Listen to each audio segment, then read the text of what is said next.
சங்கீதம் 7-2 KJV. ஒரு சிங்கம் என் ஆத்துமாவை கீறி அதை பீறிப்போடாதபடிக்கும் விடுவிப்பவர் ஒருவரும் இல்லாதிருக்கையில் அது என்னை பட்சித்துப் போடாதபடிக்கும் என்னை காப்பாற்றும். இந்த வசனம் ஒரு அவசரமான மன்றாட்டாகும். தாவீது சக்திவாய்ந்த மற்றும் இடைவிடாத எதிரிகளால் உணர்ச்சி ரீதியாகவும் சமூக ரீதியாகவும் ஆவிக்குரிய ரீதியாகவும் வேட்டையாடப்படுவதாக உணர்ந்தார்.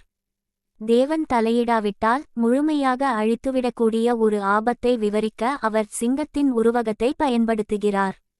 இந்த வசனத்தை தெளிவாக விளக்கும் சில வாழ்க்கை நிகழ்வுகள் இங்கே.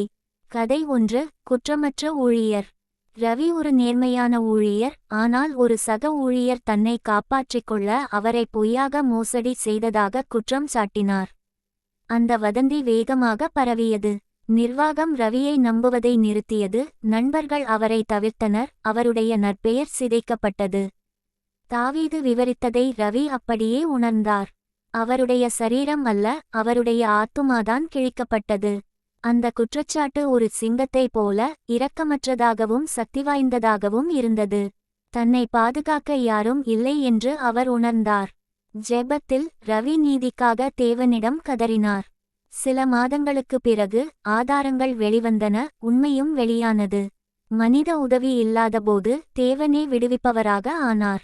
சங்கீதம் 7-2 பொய் குற்றச்சாட்டுகள் ஒரு மனிதனைச் சிதைத்துவிடும் என்பதை நமக்கு நினைவூட்டுகிறது, ஆனால் தேவன் அதை பார்த்து மீட்கிறார். கதை 2. உதவியற்ற குழந்தை. ஒரு சிறிய ஆட்டுக்குட்டி மந்தையிலிருந்து வழிதவறிச் செல்கிறது. ஒரு சிங்கம் அதை பார்க்கிறது. அந்த ஆட்டுக்குட்டியால் சண்டையிடவோ அல்லது வேகமாக ஓடவோ முடியாது. மேய்ப்பன் இல்லாவிட்டால் அது நிச்சயமாக அழிக்கப்பட்டுவிடும். தாவீது இப்படித்தான் உணர்ந்தார். வலுவான எதிரிகளுக்கு எதிராக பலவீனமாக, தன்னை பாதுகாத்துக்கொள்ள இயலாத நிலையில், மேய்ப்பனாகிய தேவனை முழுமையாக சார்ந்திருந்த நிலையில். மேய்ப்பன் வரும்போது சிங்கம் ஓடிவிடுகிறது. ஆபத்து நம் பலத்திற்கு அப்பாற்பட்டதாக இருக்கும்போது தேவன் ஒருவரால் மட்டுமே நம்மை காப்பாற்ற முடியும் என்று இந்த வசனம் கற்பிக்கிறது. கதை 3. உணர்ச்சிபூர்வமான மனமுறிவு.